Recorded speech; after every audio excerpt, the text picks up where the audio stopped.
Good afternoon, everybody. Please take your seats. I call the meeting of the General Committee on Democracy, Human Rights and Humanitarian Question to order. Colleagues, the agenda for this meeting has been distributed. Could I please invite you to adopt the agenda? Are there any objections? The agenda is adopted. Does anyone want to speak against the draft agenda? Thank you. I want to once again thank you also for adopting the resolution of this committee in the morning session. And now we will continue. We'll come back. We will now consider supplementary items assigned to this committee. This committee has been tasked by the Standing Committee to debate and consider 5 supplementary items. As set out in the agenda now adopted, we will begin with a supplementary item on the strengthening safe and regular pathways for migration, proposed by Ms. Daniela de Ridder from Germany. May I again remind colleagues that the election of the committee officers for the next annual session of the Assembly will take place during the committee's final session, which is likely to take place on Tuesday, the 2nd of July at 11:30. As agreed, the deadline for nominations for the committee officers shall be no later than 6 p.m., which is 19 minutes to left, on the afternoon of Monday, 1st of July. The Secretariat has asked me to remind colleagues that if you wish to speak in the debates in the plenary, you need to register by emailing the table office by 2 p.m. tomorrow. We now move to the supplementary item 13 on strengthening safe and regular pathways for migration. I would now like to give the floor to the sponsor of the supplementary item, Ms. Daniela de Ridder from Germany. Please, Daniela, you have the floor. Ganz herzlichen Dank, Frau Vorsitzende, dass ich die Möglichkeit habe, diesen Supplementary Item hier einbringen zu dürfen. Dieser Beratungsgegenstand ist Ausfluss der intensiven Arbeit der Migrationskommission und es war für uns harte Arbeit, das will ich gerne zugestehen, hier eine Art Kompromisspapier vorzulegen. Sie wissen alle, liebe Kolleginnen und Kollegen, dass Migration eines der großen herausfordernden Themen unserer Zeit ist. Migration, die kann gewollt sein, weil man für sich und seine Kinder eine bessere Zukunft haben möchte in einem anderen Land. Sie kann aber auch ungewollt stattfinden, weil Krieg und Krisen, Hunger und andere Konflikte einen dazu zwingen, sein Land zu verlassen. Es ist nicht immer schön und nicht immer gewollt, aber die meisten Menschen, die aus ihren Ländern fliehen, brauchen humanitäre Unterstützung, brauchen die Sicherstellung ihrer humanitären Rechte. Und deshalb ist dieses Papier entstanden. Wir haben dazu sämtliche bisherigen Stellungnahmen der OSCE-Parlamentarierversammlung geprüft, sie hier zusammengefügt. Natürlich hat sich inzwischen in den letzten Jahren sehr vieles verändert. Nicht immer nur, und das ist eine sehr bedauerliche Tatsache, zum Guten. Aber wir haben auch gesehen, dass wir einige gute Beispiele gefunden haben, die wir gerne und dauerhaft unterstützen möchten. Genauso geht es auch darum, Mechanismen einer gerechten Verteilung von Geflüchteten in der Europäischen Union zu finden. Das ist gelungen, aber nach wie vor ist es wichtig, dass wir auch die Würde der Geflüchteten behalten und andererseits auch schauen, wie können wir Arbeitsmarktintegration ausgestalten, wie können wir überhaupt Integration nochmal promoten und schauen, was wir hier auch Produktives leisten können. Ich möchte daher auch die Gelegenheit nutzen, noch einmal herzlich zu danken allen Mitgliedern der Migrationskommission, die an diesem Papier mitgewirkt haben, inklusive Ihnen, Frau Vorsitzende, dem Rapporteur, der durchaus auch den einen oder anderen Hinweis gegeben hat. Und es ist, glaube ich, auch sehr wichtig, dass wir hier einen Konsens finden als OSCE-Parlamentarierversammlung. Darüber hinaus möchte ich danken Farima Daftari und meiner Mitarbeiterin Hanna Hustede, die neben mir Platz genommen hat, für die ganz wertvolle Arbeit, die sich innerhalb dieses Gegenstandes, den wir jetzt gleich hoffentlich auch diskutieren können, wiederfindet. Migration, wie gesagt, ist eine große Herausforderung und es gilt dabei auch, die Arbeit, die innerhalb dieser OSZE-Parlamentarierversammlung stattgefunden hat, zu würdigen. Wir haben deshalb auch Reisen unternommen, um uns vor Ort ein Bild zu machen. Ja, wir haben uns intensiv befasst in der Vergangenheit und werden das auch weiter tun mit den Geflüchteten, insbesondere auch Frauen und ihren Kindern aus der Ukraine. Wir müssen uns auch befassen mit den vulnerablen Gruppen, die besonders leiden unter der Situation. Aber wir dürfen dabei keine einzige Region unseres OSZE-Raumes aus dem Blick zu verlieren. Es ist wichtig, dass wir auch nach wie vor den mediterranen Raum im Blick behalten. Dort gibt es nämlich auch viele Geflüchtete. Und darüber hinaus, und das ist mir auch ganz wichtig an dieser Stelle, müssen wir noch enger mit unseren Partnerländern, die nicht oder noch nicht Mitglieder der OSZE sind, und hier eben schauen, welchen Schulterschluss können wir bedienen. Es ist wichtig, dass wir uns Herkunftsländer angucken. Liebe Frau Vorsitzende, liebe Kolleginnen und Kollegen, wir sollten nicht Geflüchtete bekämpfen, aber sehr wohl uns gegen die Fluchtursachen wenden. Da haben wir noch einiges zu tun und es braucht die Kraft aller Kolleginnen und Kollegen in dieser Mitgliederversammlung, um dies zu realisieren. Ich danke für Ihre Aufmerksamkeit.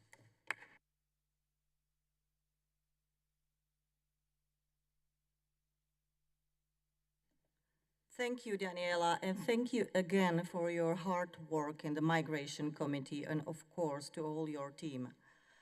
The floor is now open for debate. The time limit for speeches is 3 minutes. I may reduce the time limit further if necessary. And now I give the floor to Mr. Lord Alfred Dubs. With the next on the speakers list is Mr. Marek Krajci from Slovak Republic. Madam Chair, thank you. And may I endorse the support that Daniela de Rida deserves for the excellent work of the Migration Committee. Her leadership is very good. And Farima Dafri, a staff member, also does a fantastic job. It's one of the most successful things that the Parliamentary Assembly does. I want to speak a little bit on one or two specific issues, notably the integration of newly arrived migrants and asylum seekers in our countries. One of the things referred to is the work of cities, towns, and municipalities. I would, however, add that we should also talk about the work of NGOs in helping the integration of new arrivals. In my experience in the UK, NGOs play a very important part in this, and I wouldn't like that to be forgotten when we talk about the work of local authorities. Some time ago, I was given the help of a doctor who was also a psychiatrist to look at the mental health of... I'm sorry to interrupt you, Lord Dubs, but can you please speak closer to the microphone? My apologies, I'm so sorry. I had the microphone here. I won't start again. One of the things that I was most involved with some time ago was looking at the mental health of refugees, particularly of child refugees. And I was given the help of a doctor who was a psychiatrist, and she interviewed local authorities, NGOs, and so on as to the support they were giving. And certainly leaders of local authorities in the UK told me that apart from money, the most pressing problem in helping refugees to integrate was providing proper mental health support. I could spend my whole time talking about that. It's a very important issue, and it's one that too easily gets forgotten. It doesn't mean that every single child refugee needs mental health support. You may think they do, given their experiences, but they don't necessarily want it. On the other hand, some do need it.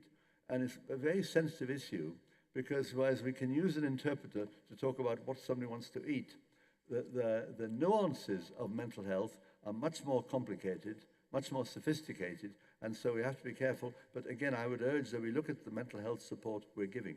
The other thing I've learned from speaking to asylum seekers and refugees, of course, they are desperate to work, get jobs, and those that haven't finished their education want to catch up on the education they have lost through the long and difficult journeys that they've had. One of the facts that makes it harder to integrate refugees are adverse public statements by political leaders. We've heard them all, some of them regrettably in our own countries, and certainly some in other countries. And when a politician in a leading position makes a hostile statement, we had a former British Home Secretary who talked about them as being invaders. That affects the willingness of local communities to be supportive. I think that's very difficult. Very briefly, I just want to refer to just in passing, to the comments about Gaza. Nothing I say in any way questions the right of the State of Israel to exist, nor does it lessen my condemnation of Hamas and Hezbollah as terrorist organizations. I just believe that we need, as a body, to look more widely at the issues in the Middle East than just simply a very brief condemnation of terrorist organizations, important that is. There are important criticisms of the policies of the Israeli government being made from within Israel itself. I think we need a broader debate rather than just simple policy statements attached to important resolutions.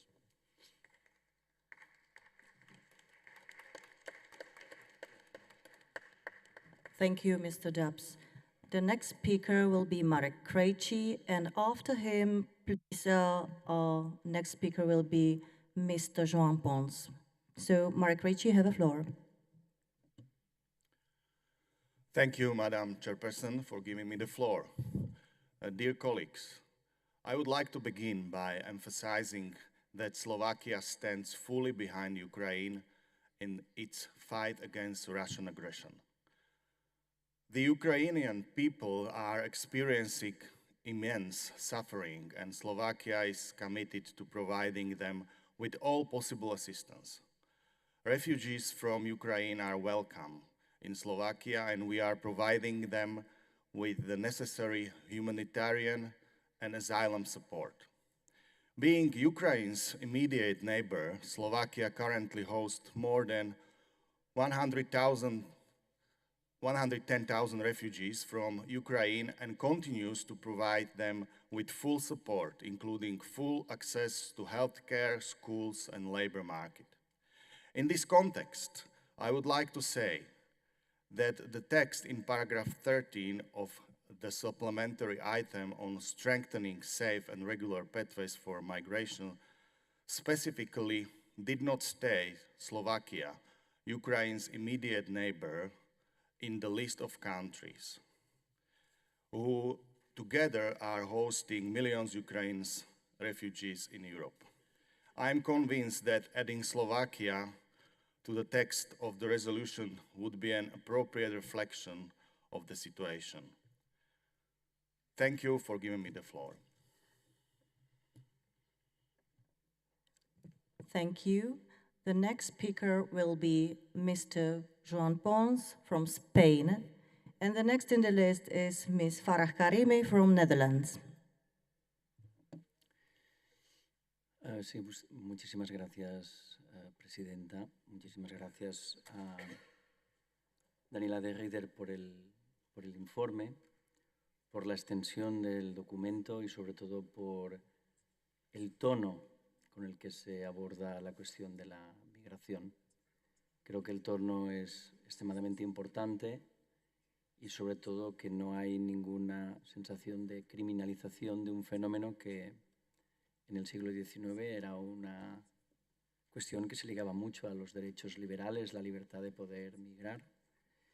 Y recordar que, por ejemplo, en un libro como El mundo de ayer, Stefan Zweig recuerda que se iba de un lado a otro de Europa sin pasaportes, no existían los pasaportes, ¿no? Entonces, bueno, es curioso esta situación en algunos puntos de nuestro planeta de criminalización de un fenómeno que es tan viejo como la humanidad, ¿no?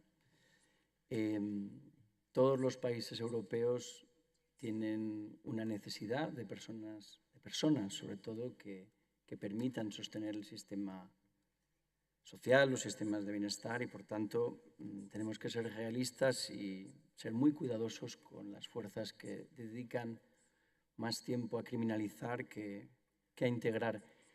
Y me gustaría que reflexionásemos todos sobre algunas reflexiones que ha hecho gente tan interesante como Robert Kaplan, que participó en España esta semana en una conferencia en la que explica que si sumamos en este siglo XXI los nacimientos en Oriente Medio y en África, en relación a los países europeos será de 7-1.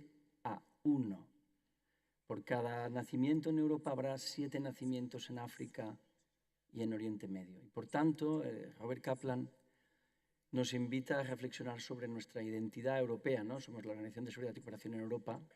¿Cuál va a ser la identidad europea en un momento en que hay pues, ese proceso de 7-1 que va a ser en el siglo XXI, ¿no?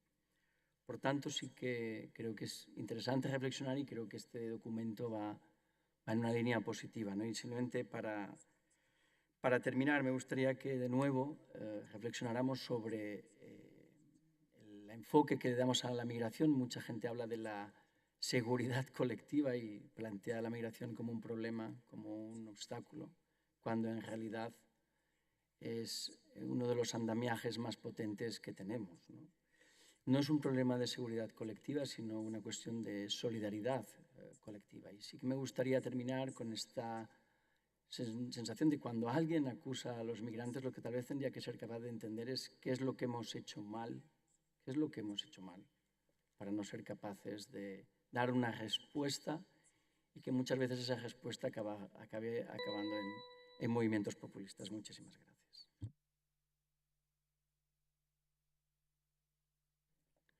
Thank you, Mr. Pons. And now, Ms. Farah Karimi, please have a floor.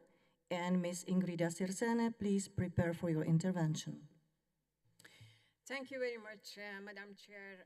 I would like to start to thank Daniela de Ridder for her leadership and hard work. This supplementary item is a testament to the efforts of the Ad Hoc Committee on Migration.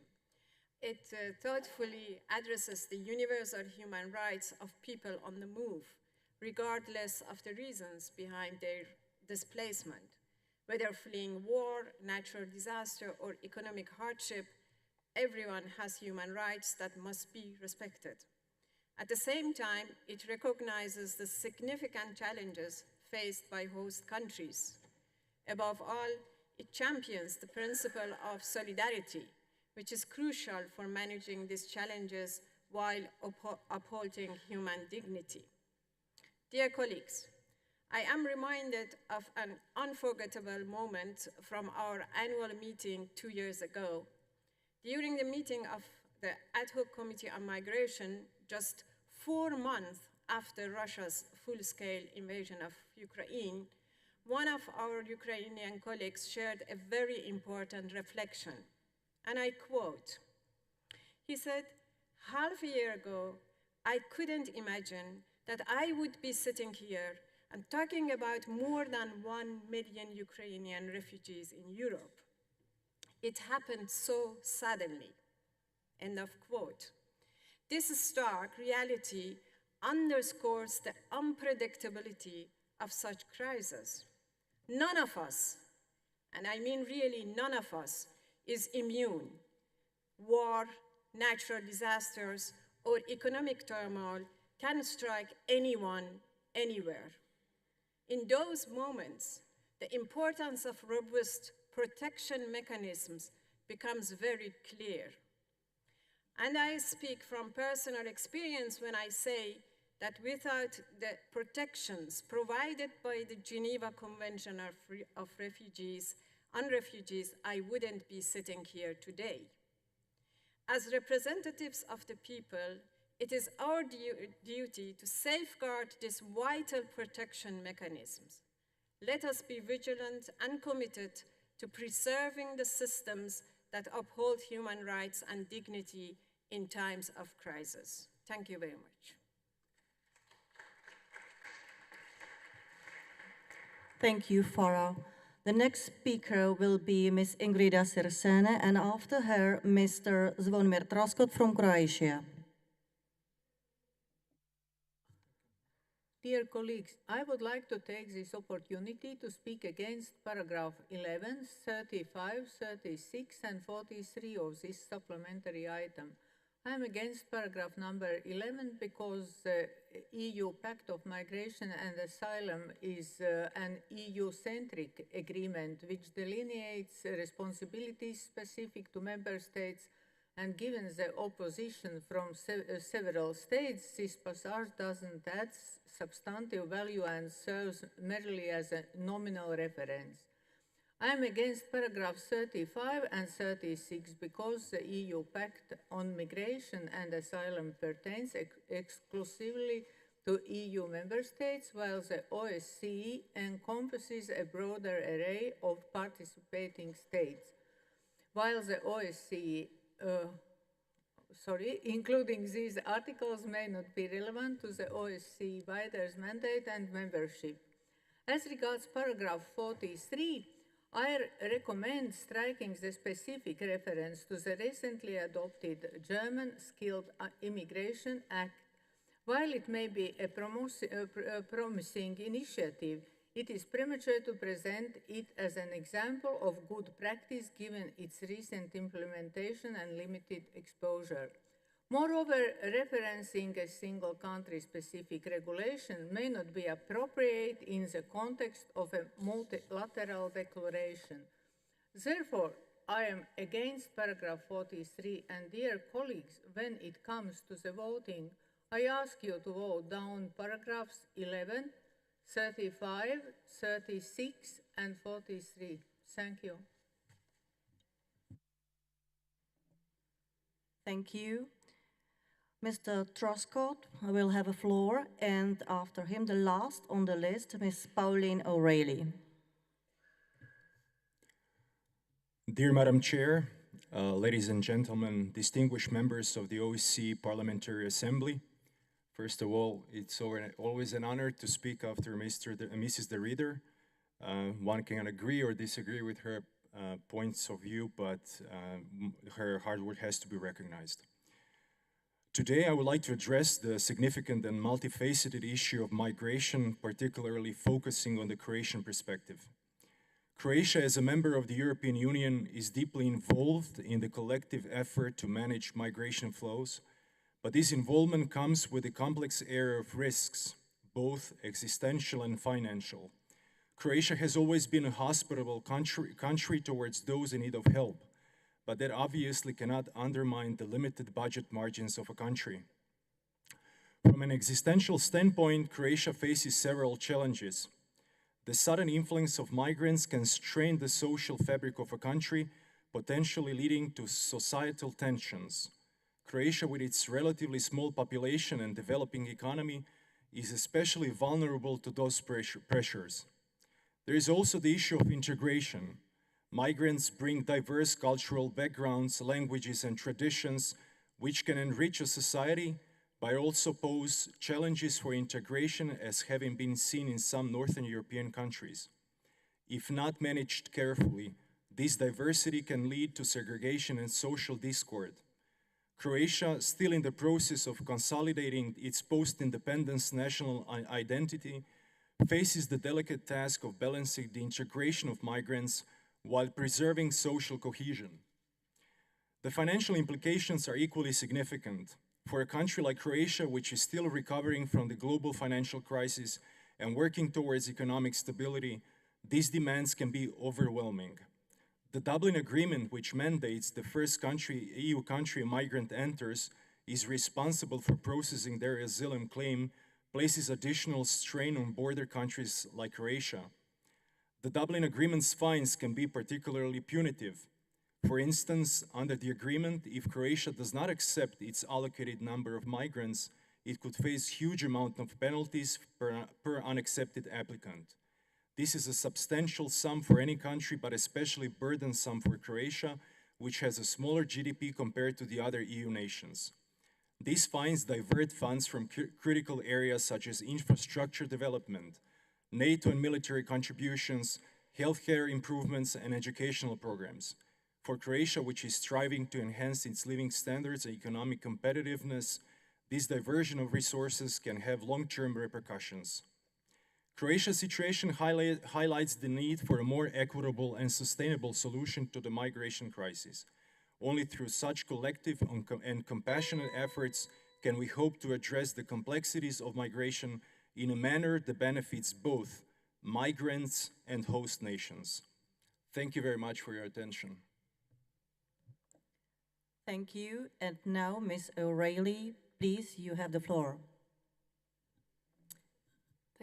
Thank you very much. I just wanted to congratulate Mr. Ritter on her report, and I suppose it's interesting that she says it was difficult and that there was a lot of negotiation and compromise, and I appreciate and think it's important to mention that. However, when I look down through the report, I see constant references to human rights, so I want to congratulate her for a job well done. You know, in Ireland, we have been a beneficiary of other countries' migration policies that have allowed us to go and to contribute to other countries worldwide. And I think we have contributed in a very positive way. And I suppose that's the approach that we try to take now, to look on others who are fleeing for whatever reason, and that they might make a better life for themselves. And I think at the core of everything that we speak about, when we speak about migration, we should remember that. I'm very concerned about the kind of rhetoric that we're hearing, the change in the dynamic in politics across not just Europe, but across the globe, and a lot of blame being put on the most vulnerable when it comes to problems in society. There will always be problems, there will always be more to address for governments, but it is not the fault of those who are coming and seeking refuge, quite rightly, justly, under international law. So we need to keep saying that, because of course I can hear the frustration from other countries about the pressures that it puts, but it is for us to find solutions, not to blame those fleeing from countries that don't have the same standards that we have. So thank you very much again to Ms. de Ritter, and I look forward to her continued contributions to the OSCE, because I think they're very valuable.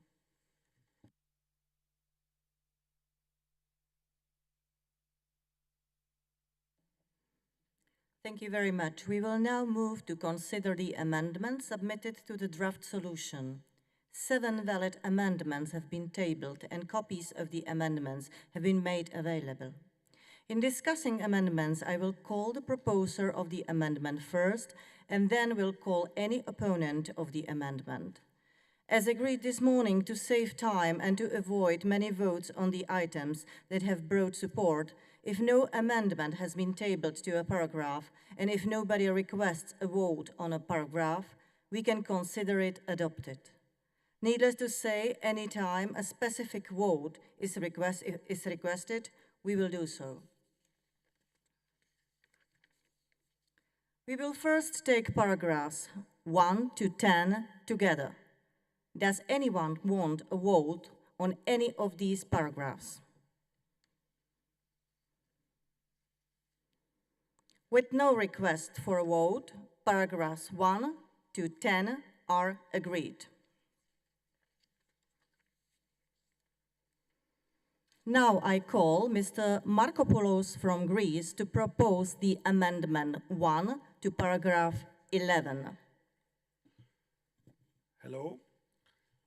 For us, for Greece, we want to say that welcoming the adoption of the voluntary mandatory solidarity mechanism to strengthen the distribution mechanism for asylum seekers as an example of responsibility sharing, which is part of the European Union Pact on Migration and Asylum.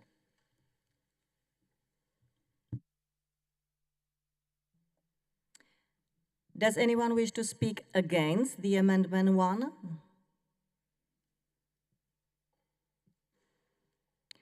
What is Daniela de Ridder's opinion of the amendment? Sehr geehrte Frau Vorsitzende, ich habe diesen Änderungsvorschlag selber mit unterschrieben. Ich unterstütze ihn, weil er nochmal deutlich macht, dass wir mit diesem Mechanismus mehr Ernsthaftigkeit brauchen, was den Verteilungsmechanismus angeht. Und sich keines der Länder aus der EU, die ja durchaus sehr intensiv an diesem Kompromiss gearbeitet hat, seinen Verpflichtungen entziehen darf, auch wenn sie erst einmal auf freiwilliger Basis zu sein scheinen. Ich glaube aber, genau der Kollege Troskot hat noch mal deutlich gemacht, wie wichtig es ist für alle Länder, auch die an der Außengrenze, aus der ja auch Herr Markopoulos aus Griechenland kommt, wie wichtig es für diese Länder ist, einen gerechteren Verteilmechanismus zu erfahren. Ich unterstütze diesen Antrag also mit Nachdruck.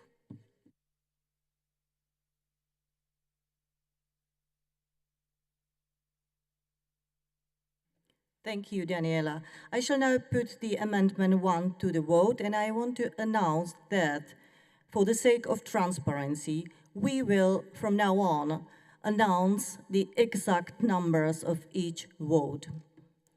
Will all those in favor of the amendment please raise their voting cards?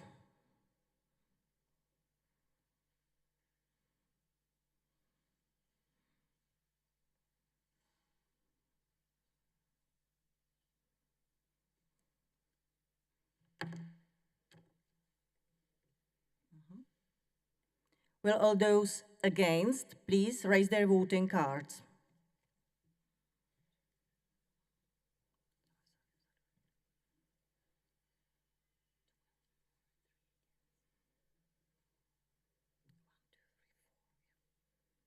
Are there any abstentions?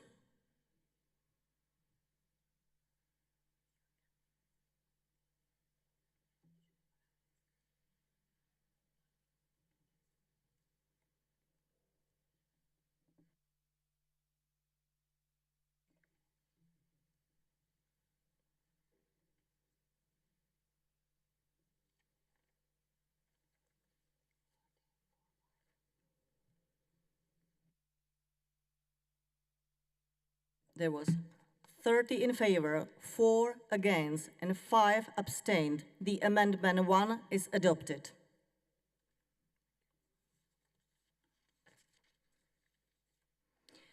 We will now vote on paragraph 11 as amended. Those in favor, please raise your hand.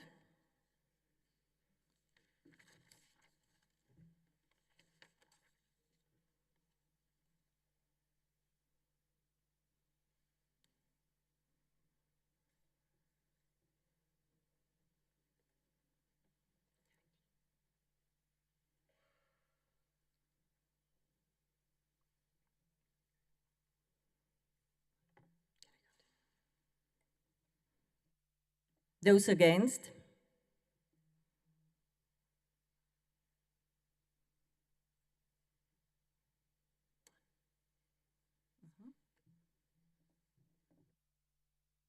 Any abstentions?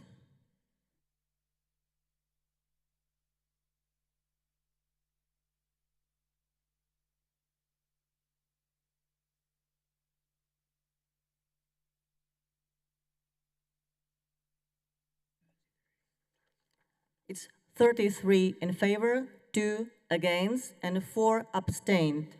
The paragraph 11 as amended is adopted.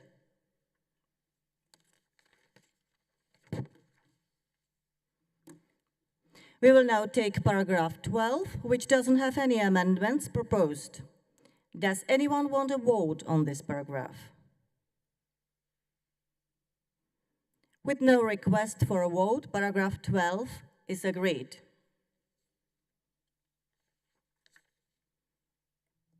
Now I call Mr. Markopoulos from Greece to propose the amendment 2 to paragraph 13. For us, it's very important to recognize, to acknowledge the efforts of EU member states of first entry, such as my country is, such as Italy is, such as Spain, Cyprus, and Malta, or other countries in the southern neighborhood, such as Egypt, Lebanon, and Jordan. I speak about migration. Does anyone wish to speak against the amendment 2? What is Mrs. De Ridder's opinion of the amendment? Sehr geehrte Frau Vorsitzende, es gibt natürlich immer eine Gefahr, wenn man bestimmte Länder aufführt, dass man andere vernachlässigen muss. Ich stimme deshalb für diesen Vorschlag von Herrn Markopoulos, möchte aber darum bitten, gerade auch die Einwände der Kolleginnen und Kollegen aus Slowenien, die sich eben zu Wort gemeldet haben und aus Kroatien aufnehmen. Lassen Sie uns die Liste ruhig ergänzen. Wir können nicht genug betonen, dass es Modelle guter Praxis gibt.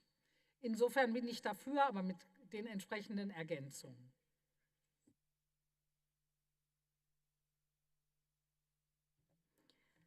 Thank you. I shall now put the amendment 2 to the vote.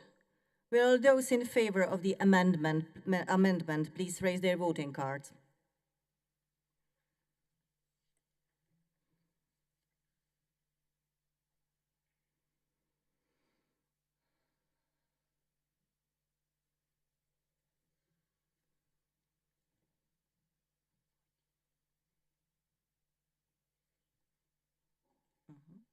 Will all those against please raise their voting cards?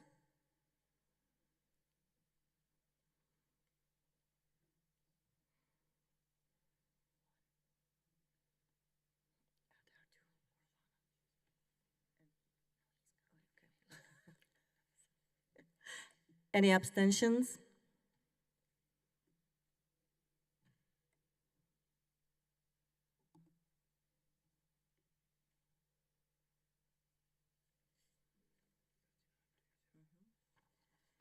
So it's 39 in favor, 2 against, and 0, nobody abstained.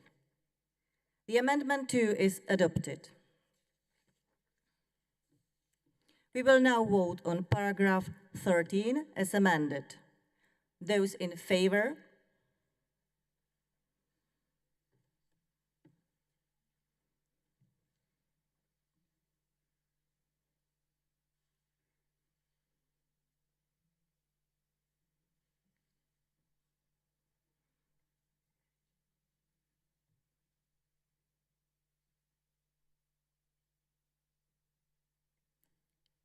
Those against?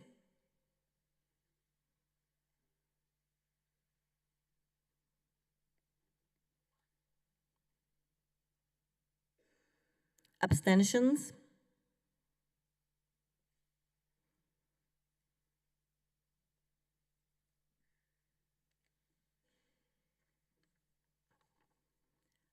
"38 in favor, 1 against, and no abstentions.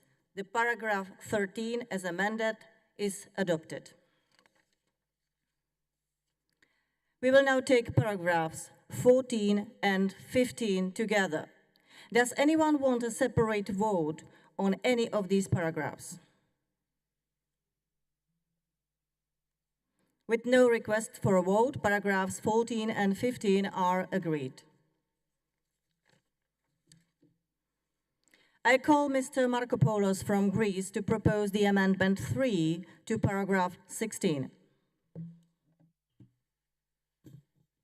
It's very important for all of us to pay attention to the combating migrant smuggling and trafficking as transnational crimes, not only local, of particular gravity.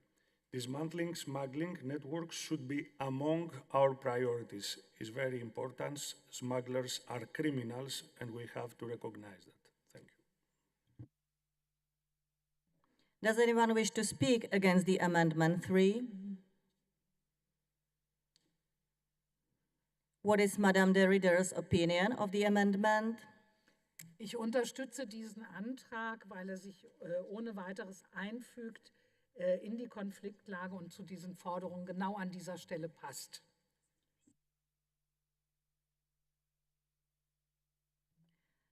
Thank you. I shall now put the amendment 3 to the vote. Will all those in favor of the amendment please raise their voting cards?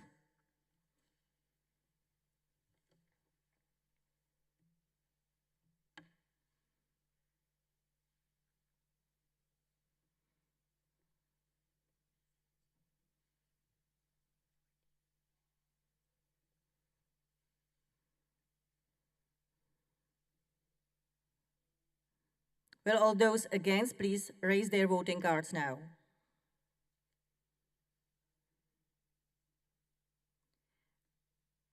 Are there any abstentions?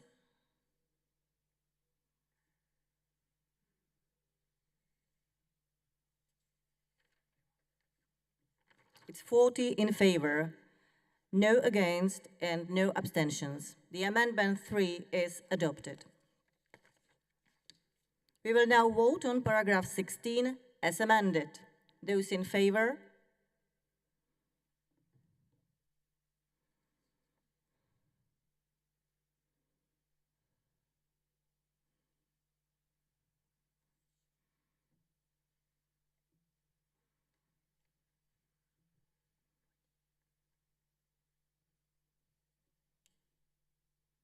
Those against?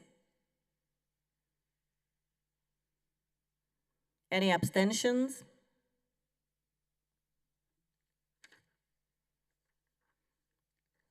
The result is 37 in favor, no one was against, and no abstentions. The paragraph 16 as amended is adopted. We will now take paragraphs 17 to 23 together. Does anyone want to vote on any of these paragraphs separately? With no request for a vote, paragraphs 17 to 23 are agreed. I call Mr. Cantalamessa from Italy to propose the amendment 4 to paragraph 24.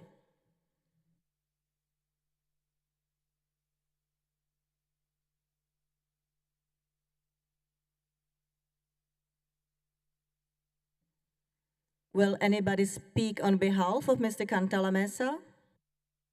You have a floor.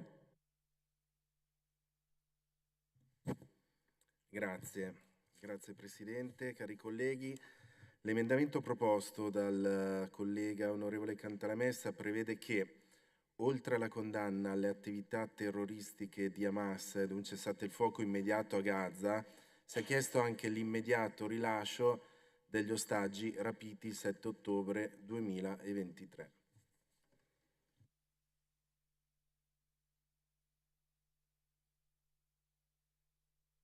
Does anyone wish to speak against the amendment 4?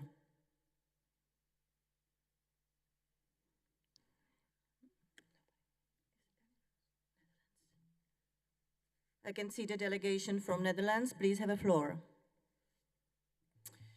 Thank you, Madam Chair. It is not that I am against the amendment. It is only as our colleague, Lord Dobbs, also from UK, emphasized, this conflict is a very complex conflict. We know what's going on. It is quite challenging, actually, to find the right way of dealing with it.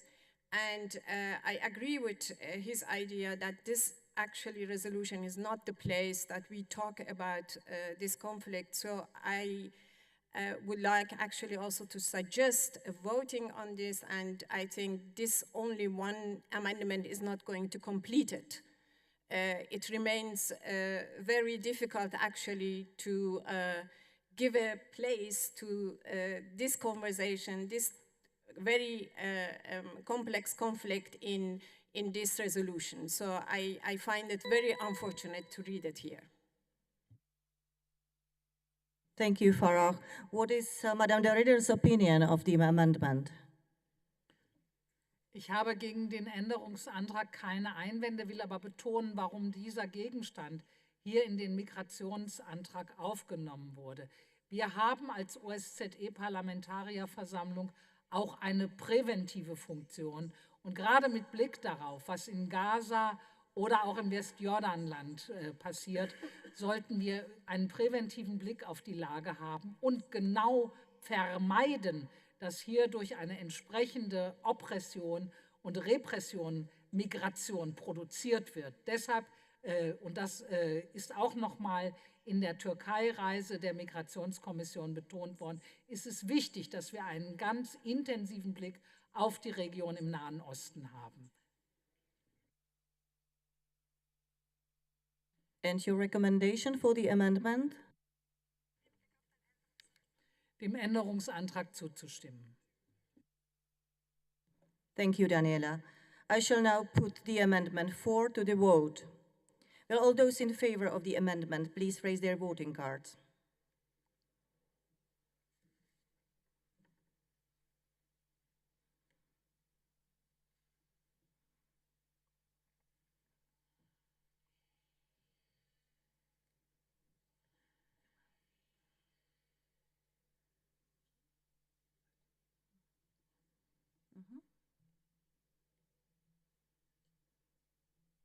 Will all those against please raise your voting cards?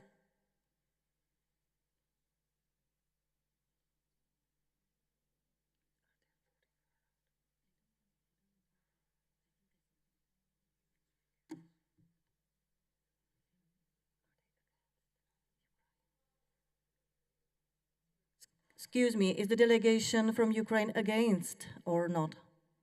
Because I saw your voting cards, but they were not properly up. We voted not against, like voted we... In favor. Okay, thank you very much. Excuse me.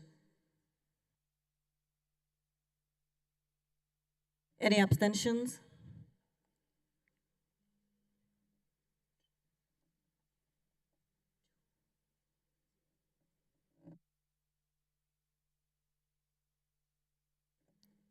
So it is 33 in favor, nobody is against, and there are 2 abstentions.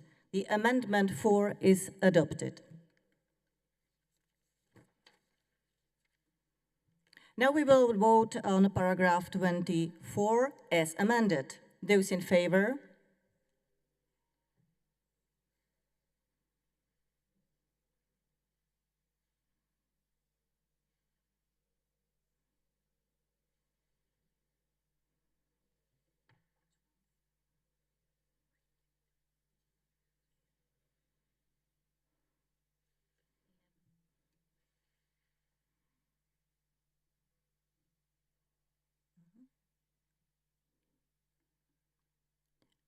Those against? Any abstentions?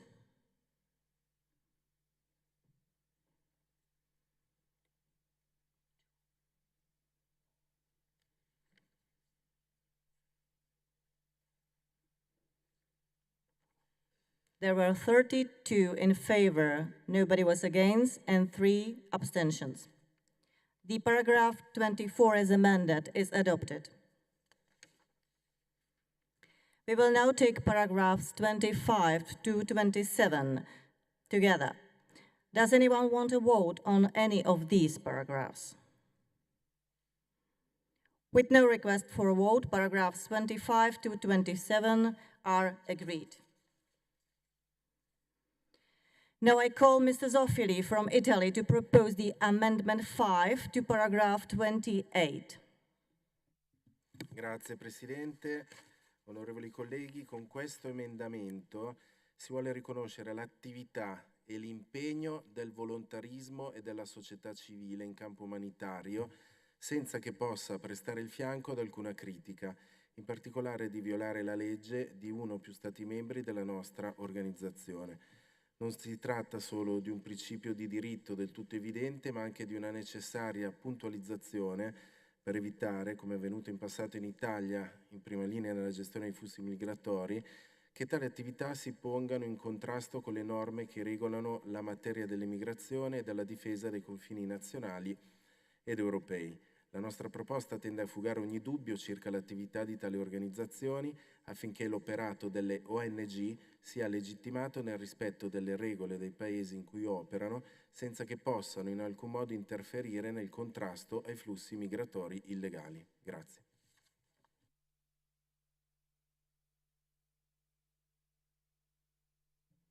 Thank you. Does anyone wish to speak against the amendment 5? And what is Madame de Ridder's opinion on the amendment of, I'm sorry, I can see Netherlands? Sorry, I don't have my glasses. So please have a floor. Thank you very much, Madam Chair. Actually, the point here is when we talk about criminalization, and we have been seeing that in several countries, the national laws are used to criminalize the search and rescue work of some of NGOs. And that's exactly the point. And if we actually agree with the amendment of my dear colleague from Italy, then this makes no sense, honestly. So in that sense, I would really plea for strong against. Thank you, Farah. What is Madame de Ridder's opinion of the amendment? Ich empfehle der Argumentation von Frau Karimi zu folgen. Es darf keine Kriminalisierung geben, etwa von NGOs wie der Seenotrettung, die wir in der Tat in Italien kennengelernt haben und deren Arbeit ich und die allermeisten Mitglieder der Kommission ausdrücklich noch einmal schätzen, und diesen Ergänzungsantrag zu verwerfen. Ich denke, es geht darum, auch die Würde der Geflüchteten und die Arbeit der NGOs zu schützen.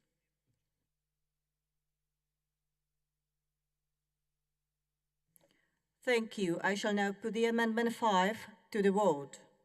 Will all those in favor of the amendment please raise their voting cards?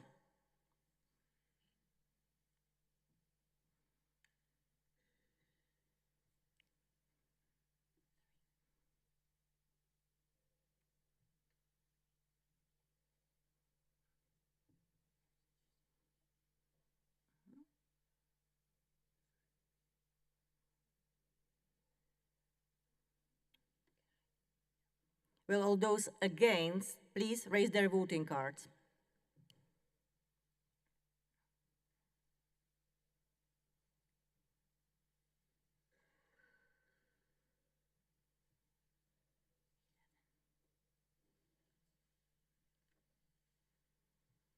Are there any abstentions?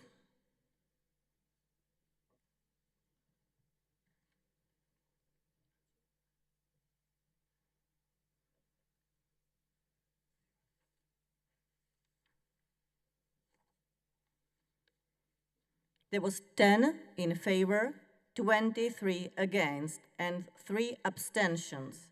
The Amendment 5 is defeated.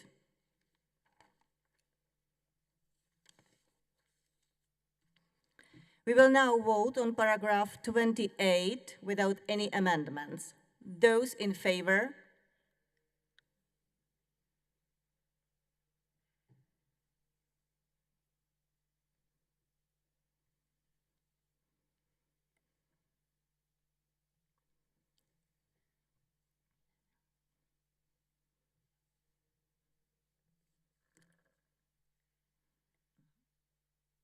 Those against?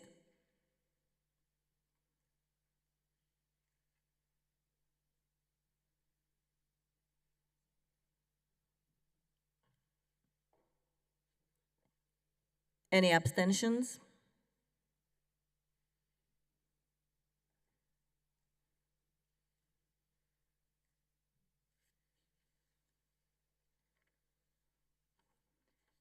(28) in favor, 2 against, and 1 abstention. The paragraph 28 as amended is adopted.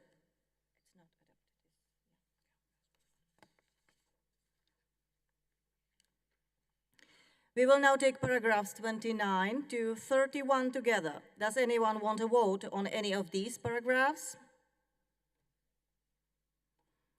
With no request for a vote, paragraphs 29 to 31 are agreed.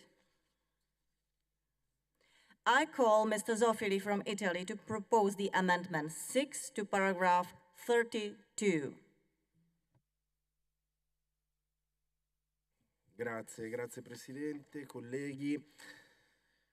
Noi riteniamo che sia necessario potenziare gli strumenti per debellare quella che è una vera e propria attività criminale, ossia la tratta degli esseri umani.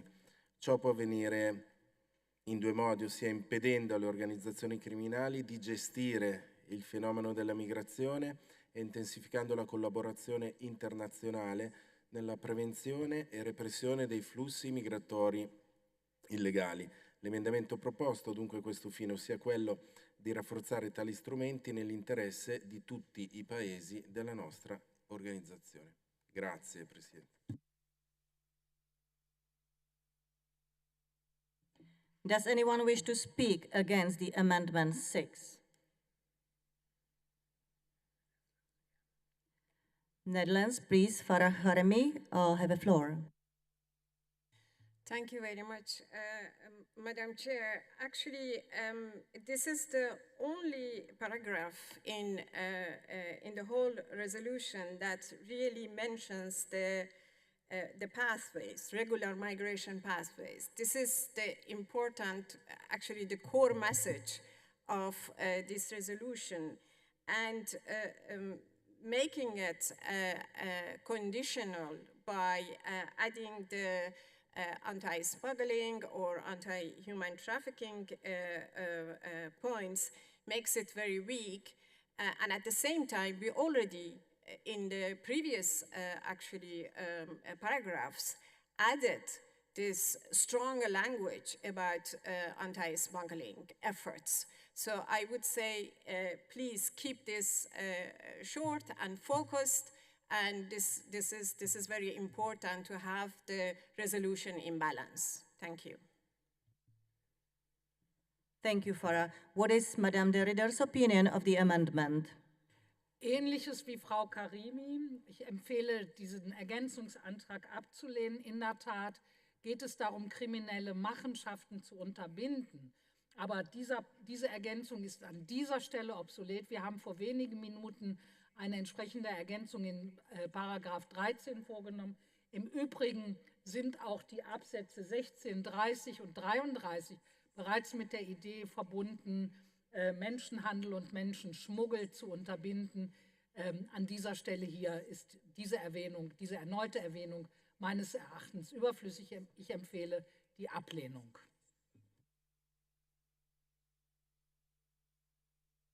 Thank you. I shall now put the amendment 6 to the vote. Will all those in favor of the amendment please raise their voting cards?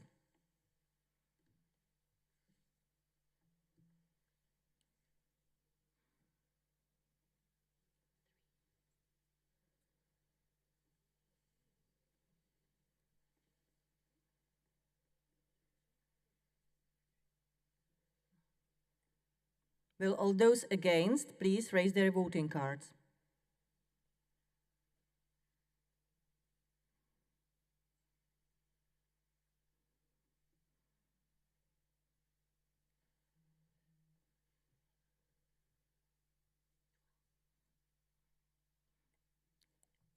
Any abstentions?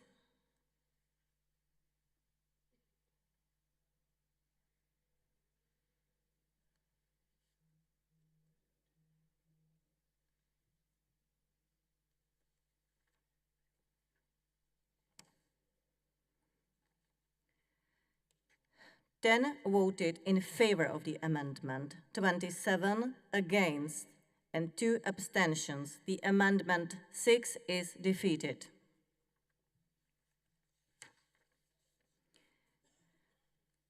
We will now vote on paragraph 32 without any amendments. Those in favor?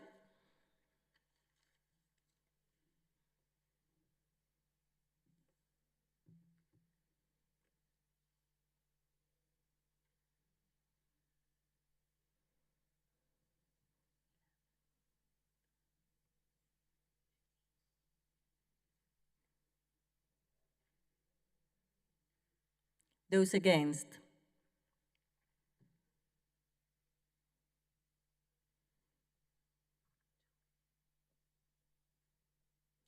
Any abstentions?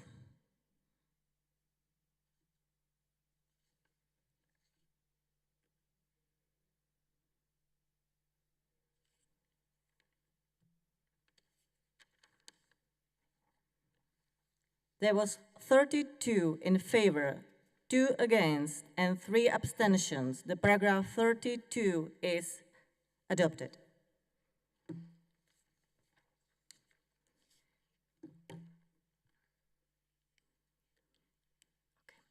We will now take paragraphs 33 and 35. Does anyone want a vote on any of these paragraphs? Yes, I can see the delegation from Latvia. So then we will split the vote, and you have a floor because you have to specify the paragraph. I would like to ask for a separate vote on paragraph 35. Thank you for specification. And now the procedure will be that we can vote for the paragraphs 33 and 34 together. Does anyone want a vote on any of these paragraphs separately? No, so the paragraphs 33 and 34 are adopted. And now we will vote about the paragraph 35 separately. Who is in favor of this paragraph?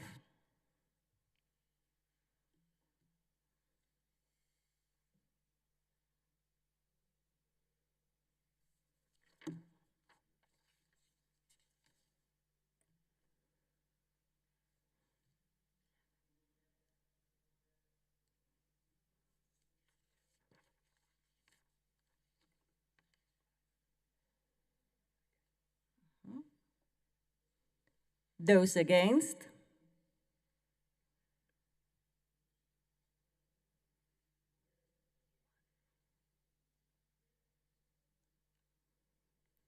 Any abstentions?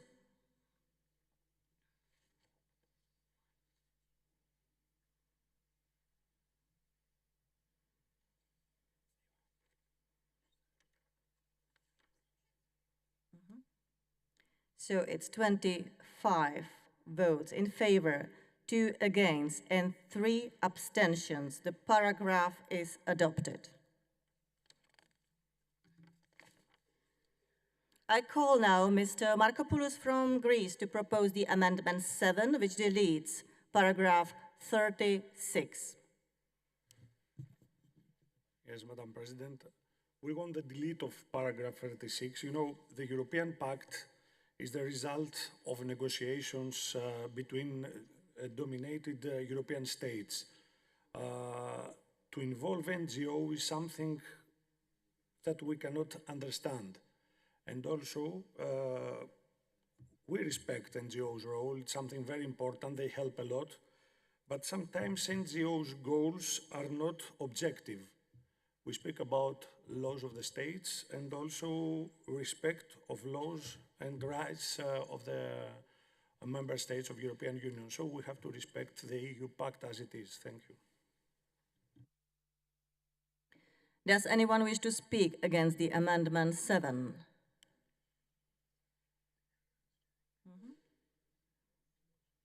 Please, Farima, have a floor. Farah, I'm sorry. Yeah, similar names. Thank you very much, Madam Chair. I mean, just look at this paragraph. What does it say? It says, request participating states to pay attention, actually to the concerns of migration and human rights organizations. So we know how important it is that we really respect human rights and we respect human rights of everybody. So I think it is not too much asked to say, please pay attention to the possible actually violations of human rights. So against this amendment. Thank you. What is Madame de Ridder's opinion of the amendment? Ich empfehle, dem Änderungsantrag in keiner Weise zuzustimmen. Es geht hier, wie wir schon betont haben, um die Würde der Geflüchteten. Ja, es ist richtig, dass der EU-Pakt für Migration einen neuen Verteilmechanismus auf den Weg gebracht hat. Aber es geht hier keineswegs nur um die Involvierung von NGOs. Das ist ein deutliches Missverständnis dieses Absatzes. Es geht darum, dass wir alle als Parlamentarierinnen und Parlamentarier, als OSZE, und ich erinnere noch mal daran, dass das E in unserer Abkürzung für Europa steht, dass wir alle dafür Sorge tragen, dass trotz dieses Paktes die Menschenrechte der Geflüchteten und anderer Migrantinnen und Migranten sorgsam beachtet werden. Daher empfehle ich Ablehnung des Änderungsantrages.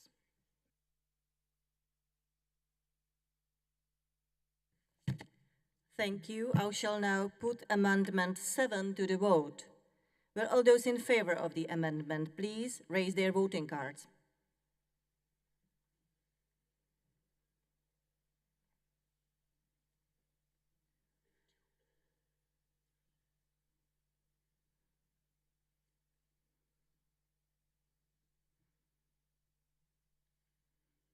Those against?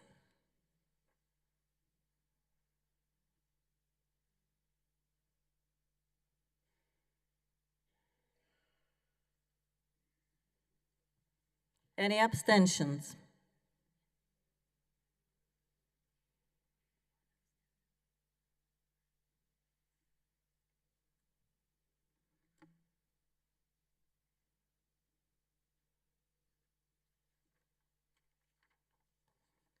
So it's 8 in favor, 24 against, and 5 abstentions. The amendment 7 is defeated. We will now vote on paragraph 36 without any amendment. Those in favor?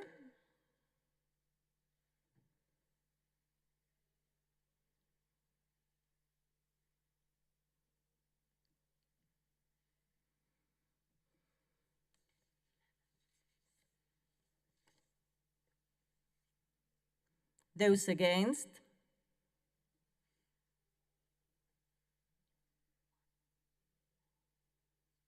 Any abstentions?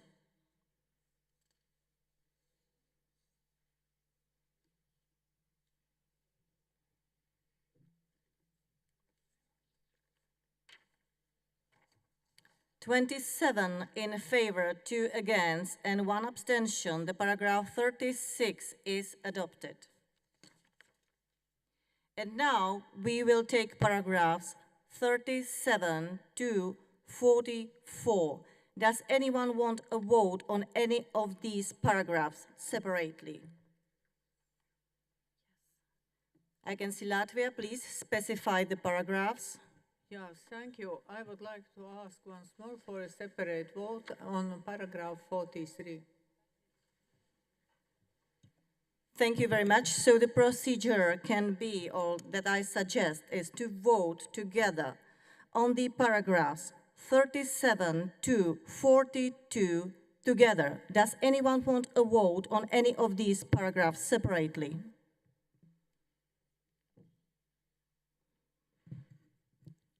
With no request for a vote, paragraphs 37 to 42 are agreed.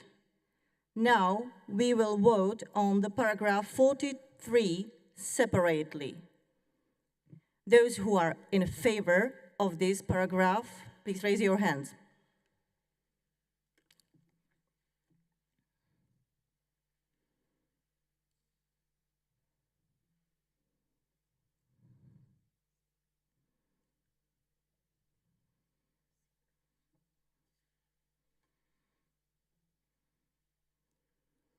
Those against?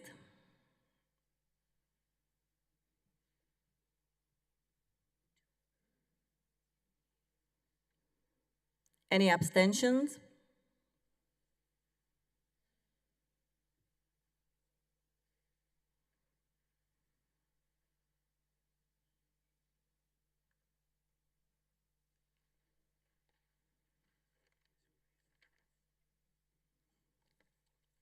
So it's 22 in favor of the paragraph, 3 against, and no abstentions. The paragraph 43 was adopted.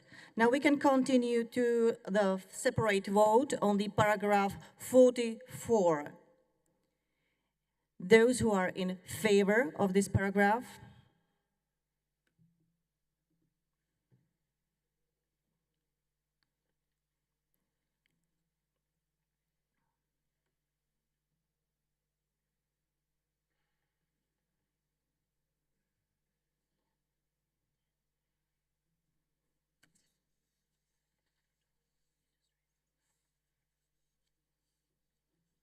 Those against?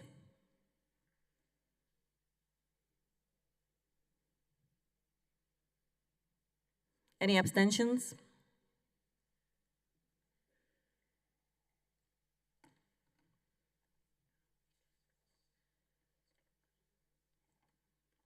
The result is 26 in favor, no one against, and no abstentions. The paragraph 44 is adopted.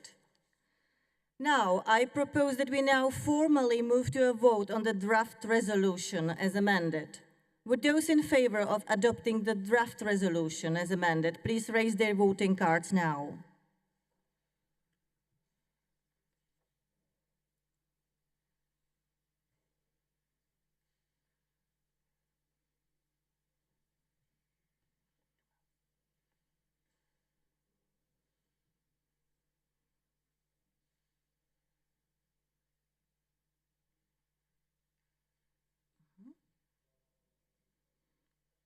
Those against?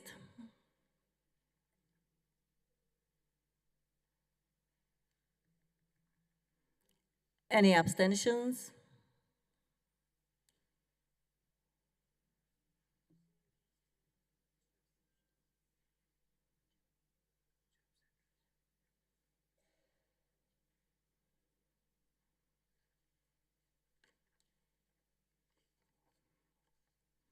There was 29 in favor, 1 against, and 6 abstentions. The draft resolution as amended is hereby adopted, and I can congratulate Madame de Ridder for her supplementary item.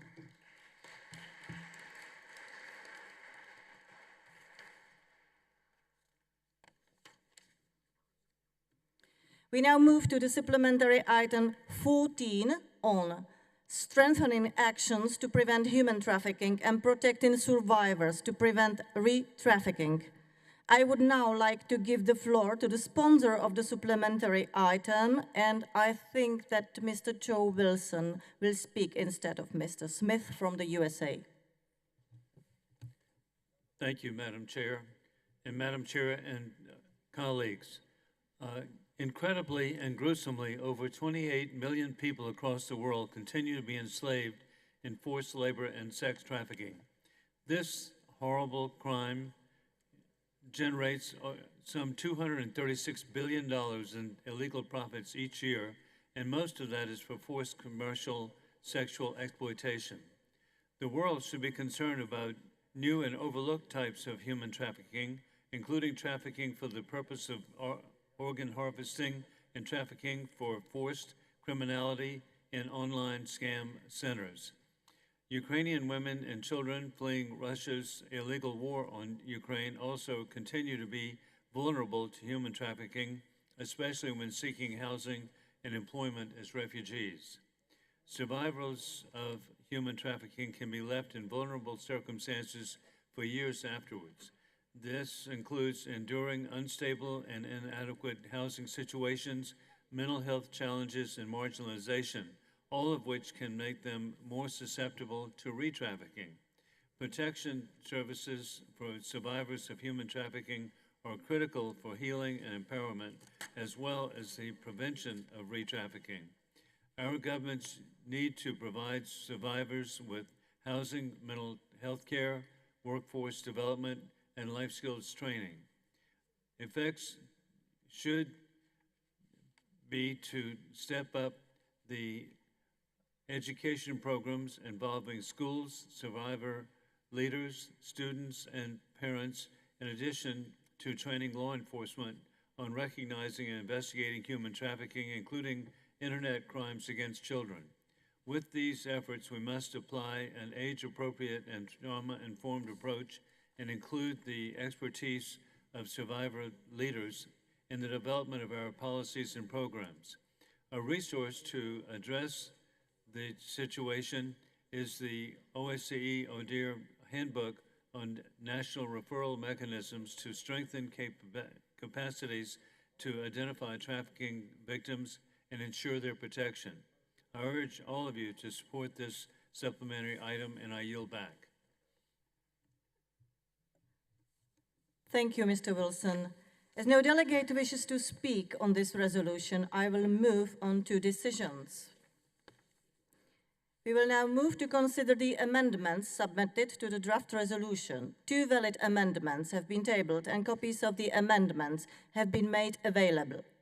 In discussing amendments, I will call the proposer of the amendment first and then will call any opponent of the amendment, as previously agreed by this committee to save the time and to avoid many votes on items that have broad support. If no amendment has been tabled to a paragraph and if nobody requests a vote on a paragraph, we can consider it adopted.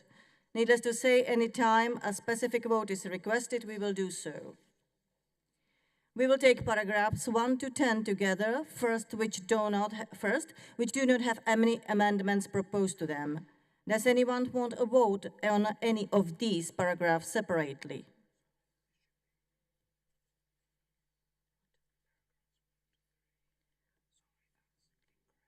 Oh, I'm sorry, I have to repeat it. It's not 1 to 10, but it's, of course, 1 to 3. With no request for a vote, paragraphs 1 to 3 are agreed.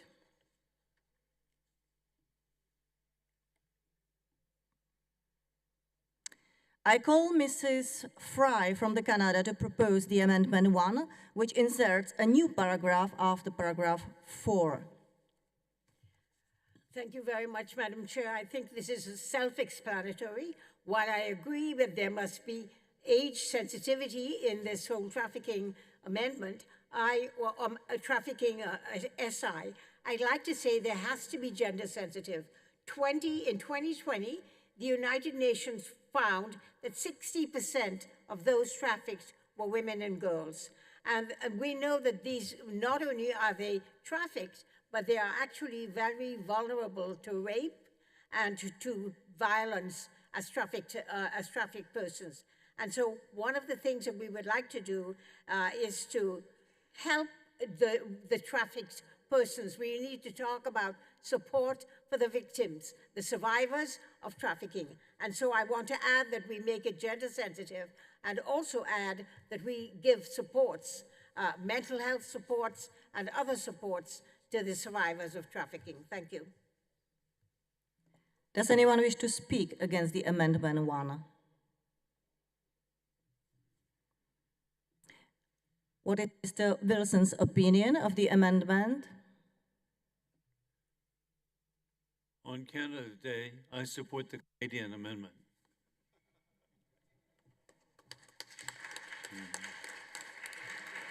I shall now put the Amendment 1 to the vote. Will all those in favor of the amendment please raise their voting cards?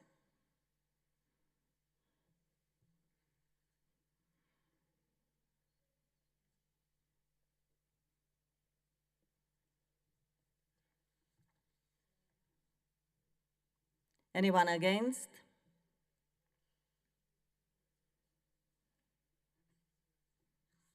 Any abstentions?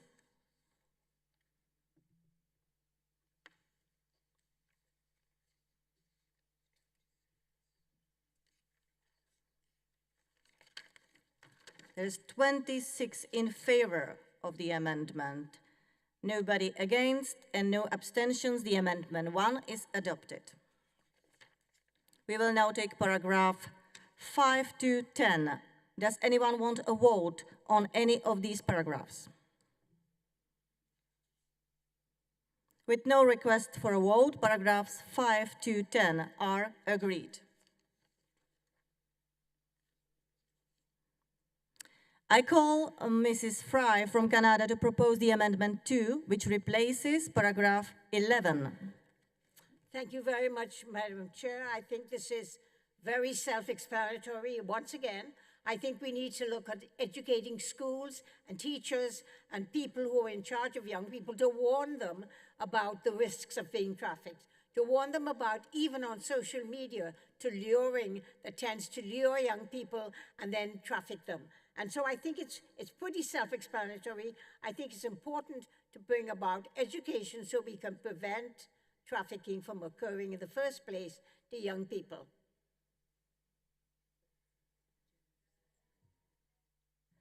Does anyone wish to speak against the Amendment 2? What is Mr. Wilson's opinion of the amendment? I support the amendment.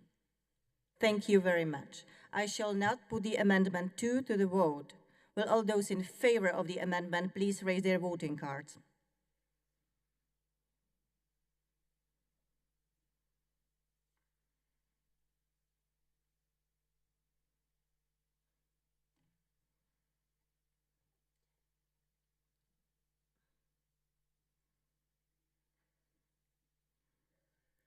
Those against?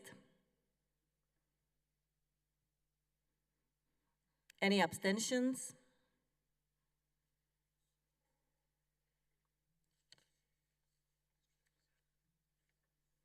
It's 27 in favor, nobody against, and no abstentions. The amendment 2 is adopted. We will now vote on paragraph 11 as amended. Those in favor?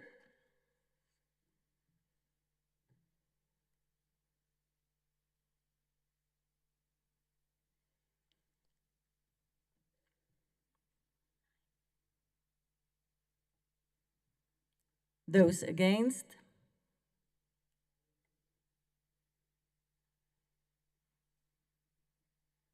Any abstentions?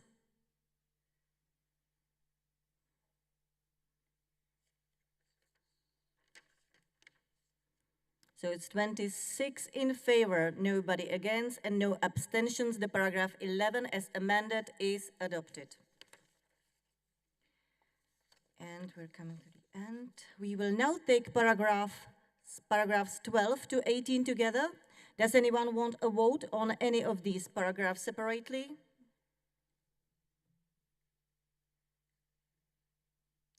With no request for vote, paragraphs 12 to 18 are agreed. Now, I propose that we now formally move to a vote on the draft resolution as amended. Would those in favor of adopting the draft resolution please raise their voting cards?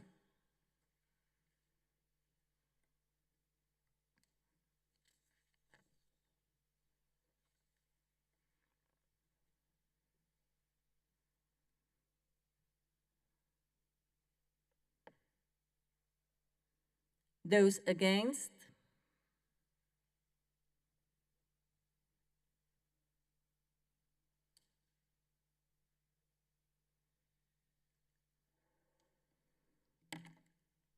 Any abstentions?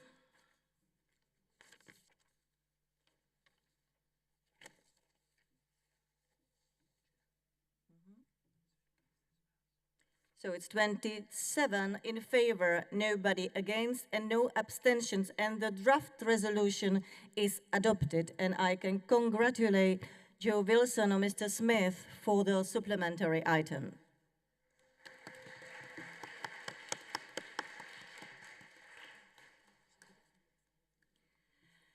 So, thank you. We will continue our consideration of the supplementary items along with the election of the committee officers tomorrow morning at 11 in the same location, this plenary hall of the Chamber of Deputies.